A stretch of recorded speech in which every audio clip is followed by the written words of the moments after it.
occupy Gaza. IDF Chief of Staff Eyal called the occupation a trap for the army. The tension escalated after Netanyahu's son Yair posted a tweet accusing Zamir of leading a military coup. Zamir condemned the tweet, asking why he was being attacked during a war. Netanyahu responded, telling Zamir not to threaten resignation publicly. Zamir warned that the occupation could endanger hostages and strain the military. The disagreement comes ahead of a key cabinet vote in Gaza's occupation scheduled for Thursday. Now for this discussion, we're joined by Peter Cordillo. He's a chief market economist at Spartan Capital Securities. Joins us live from New York.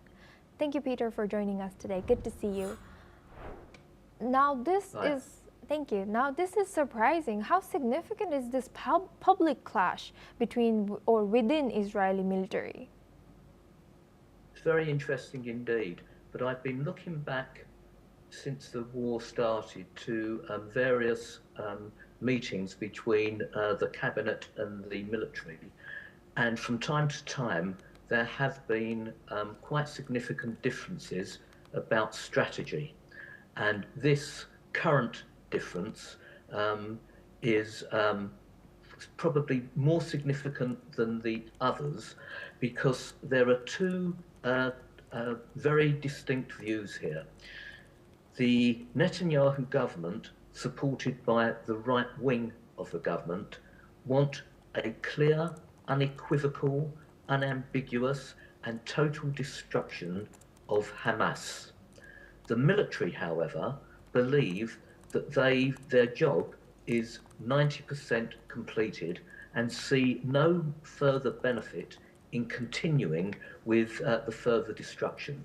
It's interesting, in the last couple of weeks or so, there has not been one missile fired from either Hamas or Palestinian Islamic Jihad. And more importantly, from the Israeli side, in the last week, there have been no casualties.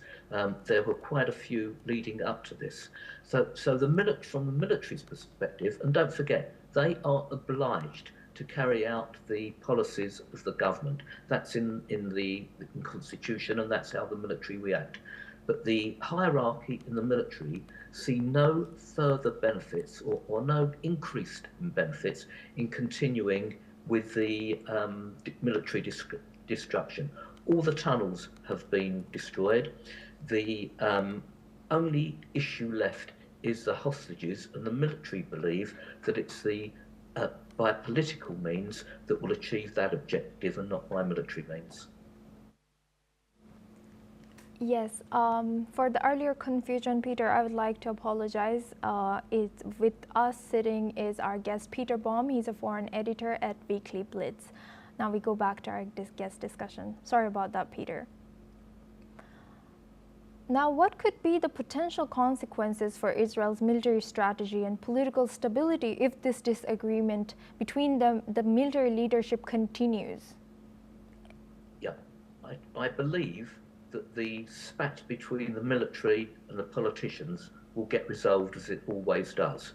More importantly, it's clear that the Trump administration have given the Netanyahu government the green light to completely occupy Gaza. Now, this won't be a permanent occupation, although the Western media will present it as being such. There's no way that it will be a permanent occupation. It will be temporary, and it will be to ensure that going forward, Israel's military buffer zone between whoever runs Gaza and Israel will be secure enough and wide enough to ensure that there will be no military threat to Israel for the years ahead. Politically, Israel will receive, as she has done for the last since October the 7th, enormous pressure and negative media coverage for wanting to ethnically cleanse the Palestinians and take over Gaza completely. But my sources indicate, confirmed to me, that any takeover in Gaza will be purely on a temporary basis until such time as Israel has achieved satisfaction that there will be no further, or can be no further threats from organised terrorists from Gaza. Of course, there may be the exceptional lone wolf that will carry out a suicide bombing or something like that. But in order to achieve complete assurance that organised terrorist groups will be no threat, Israel will continue to occupy Gaza. Right. Thank you very much, Peter Baum, for always joining.